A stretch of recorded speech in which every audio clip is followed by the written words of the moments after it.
మళ్ళీ సెంటిమెంట్ని రాజేసి మీరు తెలంగాణ వాళ్ళ మీద ఎలా ఎంక్వైరీ చేస్తారని, విచారణ చేస్తారని భయపెట్టే ప్రయత్నం కేసీఆర్ చేస్తున్నట్టు కనబడతా ఉంది.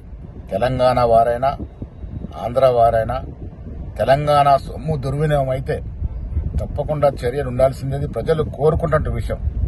విద్యుత్ కొనుగోలులో భారీగా ముడుపులు చేతులు మారినాయి. ఇదొక పెద్ద కుంభకోణం మొదటి నుంచి కూడా కాంగ్రెస్ పార్టీ చెప్తూ వస్తూ ఉన్నది. ఆ ధర్మిలానే ఇలా జస్టిస్ నరసింహారెడ్డి గారి ద్వారా కమిషన్ వేయడం జరిగింది. ఎవరెవరైనా దోషులకి నోటీసులు ఇచ్చినారో వారంతా కూడా కమిషన్ దగ్గరికి వచ్చి నిజంగా మీరు తప్పు చేయకుండా ఉండుంటే, మీ ప్రమేయం లేకుండా ఉండుంటే మీరు అవి దులుపుకోవాల్సింది పోయి రివర్స్గా లెటర్లు రాస్తూ భయపెట్టే ప్రయత్నం ఏదో చేస్తూ ఉన్నారో దానివల్ల కేసీఆర్ చేసినటువంటి తప్పిదం ఆయనకు భయం పుట్టుకుందనేటువంటి మాట స్పష్టమవుతా ఉంది.